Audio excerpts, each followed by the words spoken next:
ఏందో ఏమో పొర్రి ఇవాళ ఓట్లు పడితే రేపో మాపో లెక్క పెడితే ఏం అనిపించదు కానీ ఓట్లు పడ్డాక నెలల కమానంగా లెక్క పెట్టకపోతే కంటికి కునుకు పట్టది. ఈసారి అట్లనే అవుతుంది. వాయిదాల కొద్దిగా ఓట్లు పడుతున్నాయి. అట్లా పడ్డ ఓట్లన్నీ ఒక్కనాడే లెక్క పెట్టుడు అనేటాళ్లకు ముందుగల ఓట్లు పడ్డోళ్ళు నెలల దాకా ఎదురు చూసే కథ అవుతుంది. లీడర్లేమో కానీ పబ్లిక్ నరాలు తెగిపడేటట్టు పానం బిగబడుతుర్రు ఎవరు గెలుస్తారో ఏమో అని. ఇగో ఇప్పుడు 6వ విడత ఓట్లు పడ్డాయట. గదేందో అరుచుకొని వద్దాం పారి.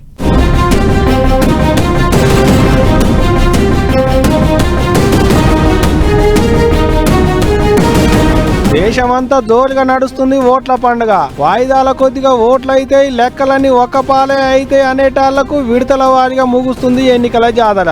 ఇప్పటికే 5 విడతలలో ఓట్లు అయిపోయినాయి. ఈ పారి శనివారం నాడు 6వ విడతల ఇంకిన్ని జాగాల్లో నడిచినాయి. గట్ల 6 రాష్ట్రాలు 2 కేంద్రపాలిత ప్రాంతాలలో ఓట్ల జాతర నడిచింది. హర్యానాల 10, ఢిల్లీల 7, ఉత్తరప్రదేశ్ ల 14, బీహార్, పశ్చిమ బెంగాల్ 8, ఒడిశాల 6, జార్ఖండ్ 4, జమ్మూ కాశ్మీర్ 1. ఇట్ట మొత్తం మీద 58 లోక్సభ జాగాల్లో ఓట్ల పండుగ జోరుగా నడిచింది. అట్ట ఓటింగ్ మిషన్లు, ఇంకు డబ్బాలు, ఆచారాలు పచారాలు పట్టుకొని ఓట్ల ఆఫీసర్లు ఓనాడు ముందే ఎవరి జాగాల్లో కలువయ్యారు. ఓట్ల అయ్యేటి అన్ని జాగాల్లో సౌలతులన్నీ ఘనంగా చేసిరాట. పోలీసుల బందోబస్తు కూడా గట్టిగానే పెట్టిర్రు. అన్నింటికి మించి నిన్న మొన్నటి దాకా జైలు నుండి వచ్చిన ఢిల్లీ సీఎం కేజ్రీవాల్ సార్ పోటీ చేసేటి జాగాల కూడా ఈ పారే ఓట్లు అయ్యేటాళ్లకు అందరి చూపు ఢిల్లీ మీదనే ఉన్నది. ఇగి తిట్టుంటే ఇటు పెద్ద పెద్దోళ్ళందరూ పోయి ఏళ్లకు ఇంకంటించుకొని ఓట్ల పెట్టెలో ఓట్లేసి వచ్చిండ్రు. దేశ రాజధాని ఢిల్లీలో రాష్ట్రపతి ద్రౌపది ముర్ము మేడం పోయి ఓటేసి వచ్చింది. ఉపరాష్ట్రపతి సార్ వాళ్ళ ఇంటామతోని పోయి లైన్ల నిలబడి ఓటేసి వచ్చిండు.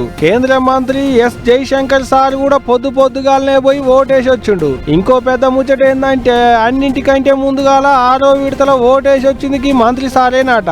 వీళ్ళొక్కలే కాదు, మాజీ రాష్ట్రపతి రామ్నాథ్ కోవింద్, కేరళ గవర్నర్ ఆరిఫ్ అహ్మద్ ఖాన్, సోనియా గాంధీ, రాహుల్ గాంధీ, ప్రియాంక గాంధీ, వాళ్ళతోని పాటుగా ప్రియాంక గాంధీ అక్కోళ్ళ బిడ్డ, కొడుకు అందరు ఒక్కపాలే పోయి ఢిల్లీలో ఓట్లేసి వచ్చిర్రు. ప్రియాంక అక్కోళ్ళ కొడుకు బిడ్డ ఓటేసుడు ఇదే తోల్తనాట.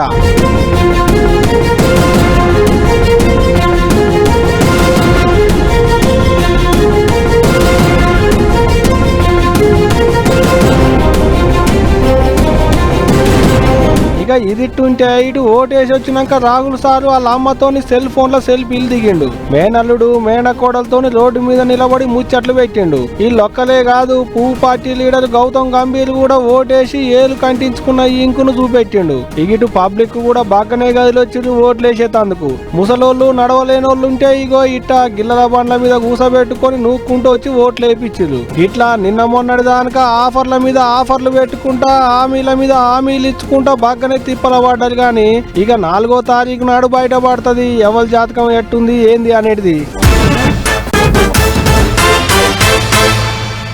వారం దినాలకెంచి ఏడ చూసినా ఎవ్వళ్ళ నోట్లకెంచి విన్నా ఒకటే ముచ్చట, rave party rave party rave party. ఇదే ముచ్చట. వాళ్ళున్నారట వీళ్ళున్నారట అని ఒకరికొకరు చెవులు కొరుకునుడు, గుసగుసలాడు. అందరేమో కానీ ఈ రేవ్ పార్టీ పంచాది సినిమాల నటి హేమక్క సుట్టే తిరుగుతుంది. ఇక అట్లా ఇప్పుడు అక్కకు కోర్టుకు రమ్మని నోటీసులు పంపిర్రట. గా ముచ్చట ఒకసారి చూసేద్దాం పారి. తీగ గుంజితే డొంకంతా కదిలిందాట. ఆగో అచ్చనే కదులుతుంది ఇప్పుడు బెంగళూరు రేవ్ పార్టీ చౌడం కూడా.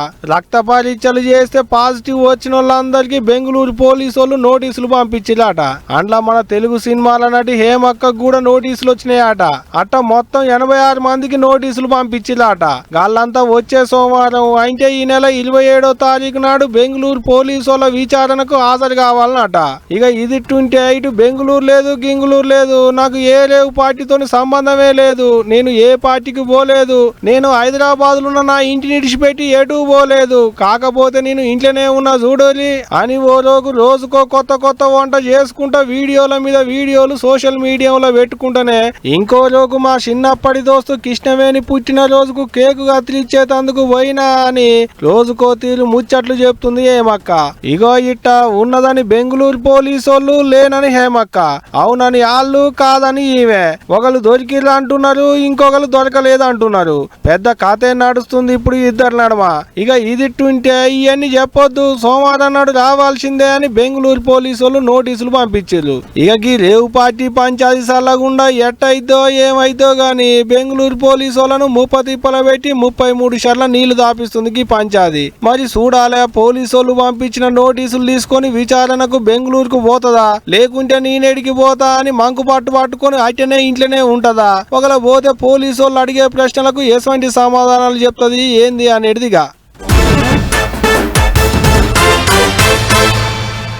ఎవ్వల్లది వాళ్ళకు ఉండాలే గాని మంది సొమ్ము ఎన్నాళ్ళు అవుతుంది చెప్పుర్రి. ఎంత మభ్య పెట్టాలని చూసినా మంది సొమ్ము మనది కాదు, మంది జాగ మనది కాదు. అందుకనే అంటారు కదా, పరుల సొమ్ము పాపం వంటిది అని. మనది కాకుంటే ఎన్నడో ఓనాడు ఎవళ్ళదో వాళ్ళ కాడికే చేరుతుంది. ఆగో అట్లనే అవుతున్నది ఇప్పుడు. ఆర్మూర్ మాజీ ఎమ్మెల్యే జీవన్ రెడ్డి సార్ మాల్ పంచాది కూడా మాల్ సార్దే గాని మాల్ కట్టిన జాగ సార్ది కాదు అని లొల్లు అవుతుండే కదా. ఇగో ఇప్పుడు గా మాల్ లొల్లి మళ్ళీ కొత్త మలుపు తిరిగింది.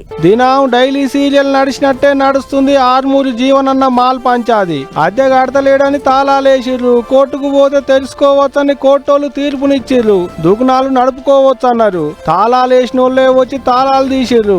జీవన్ మాల్ల దుకాణాలు పెట్టుకున్న వాళ్ళంతా సంబరాలు చేసుకున్నారు. అంతా మంచిగానే ఉన్నది అనుకుంటుండగానే ఇప్పుడు ఆర్టీసీ పెద్ద సారు సజ్జనార్ సారు మళ్ళీ ఇప్పుడు పెద్ద బాంబే పేల్చిండు. వారం రోజులల్లో మిగిలిన బకాయినంతా కట్టకుంటే మళ్ళా తాళాలు వేసేదే అన్నట్టు ట్విట్టర్ గుట్లా రాసుకొచ్చిండు. 2.5 కోట్ల దాకా అద్దె బకాయి కట్టాలన్నట. కోర్టు తీర్పిచ్చిన నాటి నుంచి వారం దినాలల్లా కట్టకుంటే మళ్ళా తాళాలు వేసుకోవచ్చని కోర్టోళ్ళే చెప్పిలాట. వారంలో ఉన్న కాడికి కట్టకుంటే ఎవరు చెప్పినా ఈయనే ముచ్చటే లేదు, తాళాలు వేసేదే అని తాటికాయంత అచ్చరాలతో ట్విట్టర్ గుట్లా రాసుకొచ్చిండు సజ్జనార్ సారు. ఇంకో పెద్ద ముచ్చట ఏందంటే ఇప్పుడు ఒక్క పాలేం కాదు, ముందడి పొడుగుతో కూడా అద్దె కట్టకుంటే ఎటువంటి నోటీసులేం లేకుండానే పోయి తాళాలు వేసుకోవచ్చు అని కోర్టు తీర్పులో చెప్పిందట. జీవన్ మాల్ దుకాణాలు లీజుకు తీసుకున్న వాళ్ళ గురించి ఆలోచన చేసే కోర్టు అటువంటి తీర్పునిచ్చింది అన్నట్టే రాసుకొచ్చిండు ఎండి సారు. ఇక అయిపోయింది, ఏం లొల్లి ఉండదు అనుకుంటుంటే ఇప్పుడు సజ్జనార్ సార్ మళ్ళీ కొత్త బాంబు వేల్చిండు అనుకుంటున్నాడ జీవన్ మాల్ దుకాణాలు పెట్టుకున్నోళ్ళు. ఇక ఇప్పుడు సార్ ట్వీట్ చూసినాక అట్టుంటది మరి సజ్జనార్ సార్ తోని అనుకున్నాడంటే ఇడిచిపెట్టే ముచ్చటే లేదు అని కామెంట్లు రాసుకొస్తున్నారట చాలా మంది నెట్టనలు. చూడాలి ఏం చేస్తారనేది గాని చూస్తుంటే జీవన్ మాల్ పంచాది ఇప్పుడు అప్పుడే ఒడిచేతట్టేం కానొస్తలేదు పోండ్రి. గీ దునియా మీద ఎక్కువ సంపాదించేది ఎవళ్ళని అడిగితే ఏ వ్యాపారం చేసుకునేటోళ్ళ పేరో లేకుంటే ఏ ఆటలాడేటోళ్ళ పేరో చెప్తారు చాలా మంది. కానీ కుబేరుడు వెంకటేశ్వర స్వామి పేరు ఎవళ్ళన్నా చెప్తారా? 7 కొండల మీద ఉన్న స్వామివారి సంపాదనకు ఎవ్వళ్ళు సాటిరారు. ఇగో గింతమంది భక్తులు వచ్చినాక మరి ఆదాయం రమ్మంటే ఎందుకురా చెప్పుర్రి. అగ చూడుర్రి తిరుమల కొండంతా ఎట్లా నిండిందో భక్తులతోనే. గోవిందనామంతోని 7 కొండలు మారుమోగుతున్నాయి. భక్తులతోని బంగారు వాకిలి కిక్కిరుస్తున్నది. ఆగా చూస్తున్నారా, సాములోని దర్శన భాగ్యం కొరకు ఎట్ట లైన్లు కట్టిలో భక్తులు నెత్తులకు రూమాలు కట్టుకొని ఎర్ర టెండను కూడా లెక్క చేయకుండా నిలబడ్డారు. తిరుమలలో శ్రీవారి సర్వదర్శనం కొరకు కాలు పెట్ట సందు లేకుండా వచ్చిరు భక్తులు. వైకుంఠ క్యూ లైన్ కాంప్లెక్స్లు, నారాయణగిరి షెడ్లు అన్ని దుక్కుల్లో ఇసుక పోస్తే రాలకుండా లైన్లలో నిలబడ్డారు సాములోని భక్తులు. ఏం తక్కువ 3 కిలోమీటర్ల దానుకున్నదట ఈ క్యూ లైన్. టికెట్లు లేకున్నా ఎంకన్నా దర్శన భాగ్యం అవుతుందని చెప్పుడుతోని ఒక్కపాలే భక్తుల రద్దీ పెరిగింది. ఇట్ట 20 కేంచి 24 గంటల దాకా పడుతుందట దర్శనానికి. ఎండాకాలం సెలవులు, శని ఐతారాలు సెలవులు, విఐపి దర్శనాలకు బిరేకులు వరుడు, పొల్లగాల పరీక్షల ఫలితాలోటి వచ్చుడుతోని ఎంకన్న కొండ మీదికి మొక్కులు చెల్లించుకునేందుకు భక్తులు బండ్లు కట్టిలు అంటున్నారు అధికారులు. ఇంకో పెద్ద ముచ్చట ఏందంటే శుక్రవారం ఒక్కనాడే ఏం తక్కువ 70,000 మంది కంటే మీదనే భక్తులు వచ్చి దర్శనం చేసుకున్నారట. అందాజగా ఓ 3.5 కోట్ల దాకా సాములోరి ఉండిల కట్నాలు కూడా పడ్డాయట. ఇగిట ఎండాకాలం సెలవులు ఓడిచిపోయేడు దానిక ఇట్టనే ఉంటదట భక్తుల రద్దీ. ఇక గంతగానం మంది వస్తున్నారంటే ఎంకన్న గల్ల పెట్టే నిండుగుండ లెక్కనే ఉండి కాసుల పెట్టే గల్లు అంటది కావచ్చు. ఇక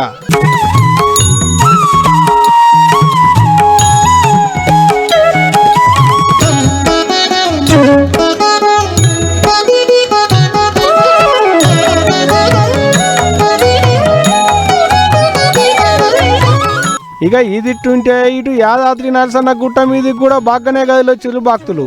ఏం తక్కువ 3 గంటల దాకా పడుతుందట నరసన్న దర్శనానికి. అట్టొచ్చేటి భక్తులతోని కొండంతా కాలు బెట్ట సందు లేకుండా అయింది. వచ్చిపోయేటి భక్తులతోని తోవలన్నీ కార్లు బండ్లతోని నిండిపోయి ట్రాఫిక్ కూడా గట్టిగానే అయింది. అంతేకాదు బండ్ల పార్కింగ్ చేసేటి జాగాలో కూడా సందు లేకుండా నిండిందట. ఇగో ఇట్ట వరుసగా సెలవులుండుతోని దేవుళ్ళ దర్శనానికి బగ్గ బండ్లు కట్టిరు భక్తులు. దేవుళ్ళ దర్శనాలు చేసుకుంటున్నారు, పాత మొక్కులు చెల్లించుకుంటున్నారు, కొత్త మొక్కులు పెట్టుకొని పోతున్నారు. ఈ నడుమ చాలా మంది చిట్టీలు కడుతున్నారు. కొలువులు చేసుకుంటా కొందరైతే దినం ఏదో పని చేసుకుంటా కొందరు గిట్ల ఏదో తిప్పల పడి 4 రాళ్ళు వెనకేసుకుందానికి చిట్టీలు వేస్తుర్రు. సరే మరి అది నడిపించేటోళ్ళు మంచిగుంటే ఏ లొల్లి లేదు కానీ ఏదన్నా ఏటమటం అయితే ఇన్ని దినాలు పడ్డ కష్టం అంతా బురదలో పోసినట్లే అవుతుంది. అగో అట్లనే ఒక ఆమె చిట్టీల పేరు చెప్పి జనం నెత్తిల మీద పెద్ద టోపియే పెట్టింది. చూడుర్రు మీరే.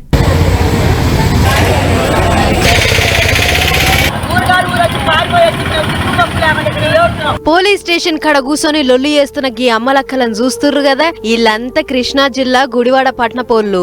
అయితే లీలావతి అనే ఒక ఆమె వీళ్ళందరినీ నమ్మిచ్చి అందరికి పెద్ద టోపీ పెట్టిందట. అందుకే న్యాయం చేయాలని గిట్ల స్టేషన్ కాడికి వచ్చిర్రు. లక్ష్మీనగర్, బాపూజీ నగర్, చౌదరిపేట, ఆర్టీసీ కాలనీ, టీడ్కో, జగనన్న కాలనీలో ఉండే అమ్మలక్కలకు లీలావతి లోన్లు ఇప్పిస్తా అని ఉద్రముచ్చట్లు చెప్పిందట. సరే నిజమే కావచ్చు అని నమ్మితే ఏం చేసిందో ఆలే చెప్తుర్రు. ఇనుర్రి. మమ్మల్ని అందరినీ 10 మంది గ్రూప్ చేసి బట్టలు కాని బట్టలతో, కొడుకులు కాని కొడుకులతో ఆమె సంతకాలు పెట్టించుకుని ఆ డబ్బులు ఆమె తీసుకుంది. మేము తీసుకోవాలి. ఇప్పుడు సార్లు వచ్చి ఏమంటున్నారంటే మీ సంతకాలు ఉన్నాయి, మీరు ఉన్నారు కాబట్టి మీరే మాకు ఇవ్వాలి. మా అబ్బాయి అని ఎవరో ఆటో అబ్బాయిని తీసుకొచ్చి ఆ అబ్బాయి చేత పెట్టించి బంధన బ్యాంకులో 70,000 తీసుకుంది. సొందనాలో 20,000 తీసుకుంది. మాకు కూళ్లు లేవు, కుమ్ములు లేవు. ఇలా పోలీస్ స్టేషన్లంతా ఇలా తిరుగుతున్నామండి. గదన్నట్లు దొంగతనంగా సంతకాలు పెట్టించి పైకం అంతా సదురుకొని అవతల పడ్డదట. ఇదే కాదు ఇంకేమంటుర్రో ఇనుర్రి. మా డబ్బులు, లోన్లు, నా బంగారం, బొట్టల జోడు, మాటీలు, ఈ విషయం మా ఇంట్లో అయితే ఎవరికి తెలియదు సార్. 1,80,000 రూపాయలు సార్ నా పనిముట్లు ఇవన్నీ వేసుకుని వెళ్ళిపోయింది. అదే కానీ ఆమె కానీ దొరకపోతే నా సాగుకు కారణం వాళ్ళు అవుతారు సార్. ఒకసారి అన్నాడు సార్, సత్తే సావండి, మీ ఇన్సూరెన్స్ ఉందిగా అది కట్టించుకుంటాము అని అంటున్నారు సార్. గిట్ల నమ్మి నానబోస్తే పుచ్చిబుర్రలైనట్లు నమ్మితే గింత పని చేసిందట. మొత్తం 60 గుంపులకు టోపీ పెట్టి అందాజా 1,50,00,000 దాకా సంచిలేసుకొని పత్తకు లేకుండా పోయిందట. లీలావతి లీలలు ఆలస్యంగా తెలుసుకున్న ఆమె బాధితులు లబలబా మొత్తుకుంటా స్టేషన్ కాడికొచ్చి గిట్ల లొల్లి చేస్తుర్రు. మీరే ఏదోటి చేసి మాకు న్యాయం చేయాలి సార్ అని అందరు ఒక్కటయ్యిర్రు. మరి పోలీసోళ్ళు ఏం చేస్తారో ఏమో గాని చూస్తుర్రు కదా పబ్లిక్. మీ చుట్టుపట్టు కూడా గిసొంటోళ్ళు ఉండగల జర్రంత పాయల తోని ఉండుర్రి, లేకుంటే మీ కథ కూడా గిట్లనే అవుతుంది. ఏం చెప్తున్నా.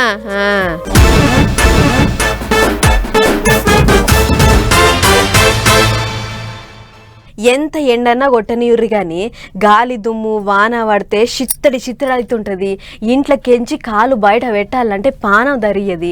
ఇక ఏదన్నా పెద్ద తుఫాన్ అసొంటిది లేచిందంటే ఇక అంతే సంగతులు. ఎప్పుడు ఏడు నుంచి గాలి వస్తుందో, ఏడు నుంచి దుమ్ము వచ్చి దుమారం చేస్తుందో తెలియదు. ఆగో తుఫాన్ అంటే యాదికొచ్చింది. ఇప్పుడు మళ్ళోసారి తుఫాన్ లేస్తుందట. గా ముచ్చట ఒక్కసారి అరుచుకొని వద్దాం పారి. కక్కులు కక్కుతుంది తుఫాను. అలలు అలలు లెక్కనే లేచి పడుతుంది. ఇంకా ఏమి ఇట్లకేం లేనే లేదు, ఆయిటి కాలం రానే లేదు. అప్పుడే కొత్త తుఫాను ముంచుకొస్తుంది. తుఫాను అలలకు తుప్పిర్లు ఎగిసి పడుతున్నాయి. ఈ కొత్త తుఫానుకు రేమాలని పేరు పెట్టిందట మొగుల అధికారులు. తూర్పు బంగాళాఖాతంలో లేచి వాయుగుండం లెక్కన మారిందట. అంతేకాదు దక్షిణ బంగాళాఖాతంలో గంటకు 45 నుంచి 65 కిలోమీటర్ల ఈ స్పీడ్ తోని గాలులు తోలుతాయట. బంగ్లాదేశ్ కేపు పరాకి 610 కిలోమీటర్లు, పశ్చిమ బెంగాల్ కు దక్షిణంలోకి 640 కిలోమీటర్ల దూరంలో ఉందట ఈ తుఫాను. ఈ తుఫాను జయంగా పశ్చిమ బెంగాల్, ఒరిస్సాలల్లో గట్టిగానే చినుకులు రాలుతాయట. గాలి దుమ్ము దుమారాలు కూడా గట్టిగానే ఉంటాయి అంటున్నారు మొగుల అధికారులు. ఇటు మత్స్యకారులు ఎవ్వరు చేపల పట్టేతందుకు వలలు అందుకొని పడవలేసుకొని సముద్రాలకు పోవద్దు అంటున్నారు. ఇక ఇదిట్టుంటే ఇటు మన తెలుగు రాష్ట్రాల మీదికేం రాదట. అటు ఏపీకి వెళ్ళబోతే మెత్తగా చల్లబడి విశాఖ ఒడ్డుకున్న జాగల్లో తుప్పరి చినుకులే రాలుతాయట. గాని పెద్దగేం ఉండదంటున్నారు అధికారులు. ఇగో పబ్లిక్ ఇగేటు మనకెళ్ళ రాదని చెప్పినాం కదా అని ఎగేసుకొని తిరగకురి. జరగి తుఫాన్ తోని పైలంగా ఉండోరి. ఏం చెప్తున్నా. మనం ఈ లోకాన్ని చూస్తున్నామని అంటే అది మనకు జన్మనిచ్చిన అమ్మ నాయనల పుణ్యమే. పుట్టిన కాడ నుంచి ఎన్నో కష్ట నష్టాలకు వచ్చి మనల్ని పెంచి పెద్ద చేసిన తల్లిదండ్రులకు ఎంత సేవ చేసినా తక్కువే. అందుకే అయ్యవ్వలే మనకు కనిపించే దేవుళ్ళు. ఇగో అట్లనే అనుకొని కాలం చేసిన అమ్మ నాయనలకు కొడుకులు పెద్ద పండుగే చేసిర్రు. సాది సవరిచ్చిన అమ్మ నాయనలకు ఏకంగా గుడే కట్టించిర్రు. పాండ్రి మనం కూడా చూసేద్దాం. భుజాన గొంగడి సంకల మేక పిల్లను పట్టుకున్న గీ పెద్ద మనుషుల పేర్లు కొమురవ్వ, కనకయ్య. కాలం చేసి 4 ఏళ్ళు అవుతుంది గాని గీళ్ళంత అదృష్టవంతులు ఇంకొకళ్ళుండరు. ఎందుకంటే గీ ఇద్దరికి వాళ్ళ 3 కొడుకులు పొలం కాడ గుడి కట్టించిర్రు. ఆ గుళ్ళే అమ్మ నాయనల బొమ్మలు చేపిచ్చిర్రు. అంతటితోటి ఆగలేదు, ఊరోళ్లను చుట్టాలను పిలిపించి పెద్ద దావతే చేసిర్రు. అమ్మ నాయనల పేరు మీద కళాకారులతోని ఆటపాటల కార్యం కూడా పెట్టించిర్రు.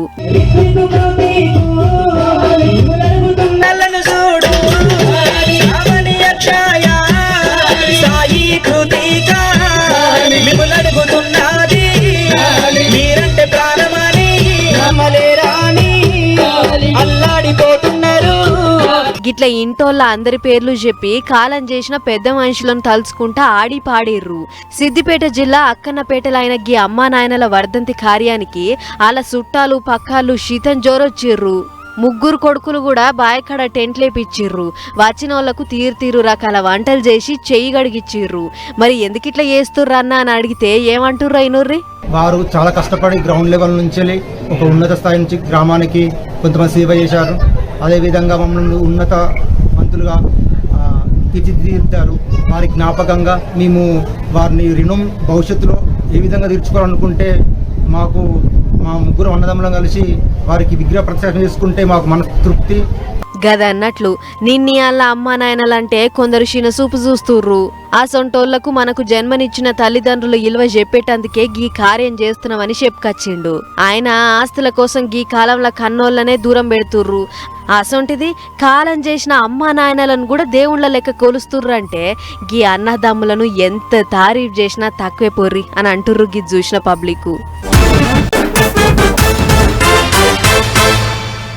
మొన్న మున్సిపల్ ఆఫీస్కు ఓ పని మీద పోతే సార్ బిజీగా ఉండు రేపు రాపో అని వెనకకు దోలిర్రు. సరే అని తెల్లారి పోతే సార్ మీటింగ్లుండు ఇవాళ కాదు మళ్ళా రాపో అని అన్నారు. గిట్లా ఎప్పుడు పోయినా ఏదోటి చెప్తుర్రు. సార్ నన్ను ఎన్ని మాటలు తిప్పుతారు, జర నేను వచ్చిన పని చేసి పెట్టుర్రి అని గట్టిగా అడిగితే అరే సార్ బిజీగా ఉండని చెప్తే అర్థం కాదా అమ్మా అని ఉల్టా నా మీదకే ఖాయమన్నారు. మరి గంతగనం బిజీగా ఏం చేస్తుండని కిటికీలంగా తొంగి చూస్తే సార్ బండారం బయటపడ్డది. ఇంతకు లోపల సార్ ఏం చేస్తుండంటారా? ఇక చెప్పుడేందుకు గాని చూపిస్తాం చూడుర్రి.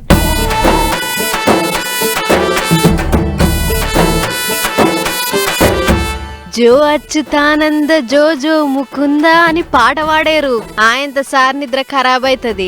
ఎందుకంటే సార్ మంచి నిద్రాసనం వేస్తుండు. చూడుర్రి ఆఫీస్కి వచ్చి ముఖం కనబడకుండా ఎట్ట నిద్ర చేస్తుండో. బూట్లు వేసుకొని బల్ల మీద కాలు పెట్టొద్దు అని అనుకున్నాడో ఏమో గాని పైటాప్ల మీదనే కునుకు తీస్తుండు. అగ్గ దూపైతే తాగేతానికి పక్క పొంటి నీళ్ల సీసా కూడా పెట్టుకుండు. పాపం పై అధికారులు ఓ మంచం కూడా ఇయ్యనట్లున్నది. అందుకే గిట్ల బల్ల మీదనే సదురుకుండు.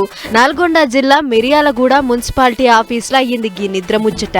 అసలే వచ్చేది వానాకాలం. జోరు వానలు జయంగా మురికి కాలువలు నిండి జనం మస్తు ఆగమైతారు. అసొంటి సమయంలో మున్సిపాలిటీలు ఎంత సోయ మీద ఉండాలే, కానీ లాపర్వా చేస్తున్న గిసొంటి నిద్రమబ్బు అధికారుల పుణ్యాన అటు దిక్కు ఏ పనులు సక్కగైతలేవట.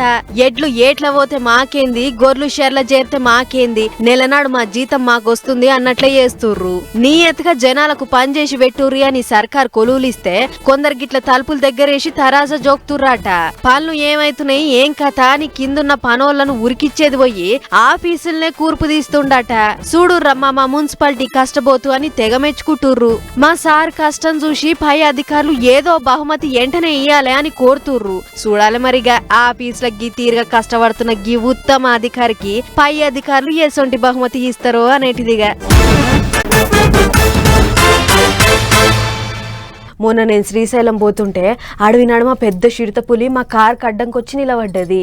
ఏడొచ్చి మీద పడుతుందో అని కార్లు ఉన్నోళ్ళం అంతా గజ్జు నొనికినాం అనుకో రాదుర్రి. మా వాళ్ళంతా పానభయంతో కేకలు పెట్టిర్రు. కానీ మా కిట్టుగాడు కార్ అద్దాలన్నీ మీదికి లేపి కార్ లైట్లు బంద్ చేసి సప్పుడు కాకుండా కూర్చుండు. వాము అప్పటి నుంచి వెళ్ళి చీకటి పడ్డాక అడవిలకు పోవాలంటేనే గజ్జు నొనుకుతుంది పానం. అగో పూలంటే యాదకొచ్చింది. అడవులన్నే కాదు ఊళ్ళల్లోకి కూడా వస్తున్నాయి పులులు. ఎట్లనో ఏమో పొరిగి వీటితోటి.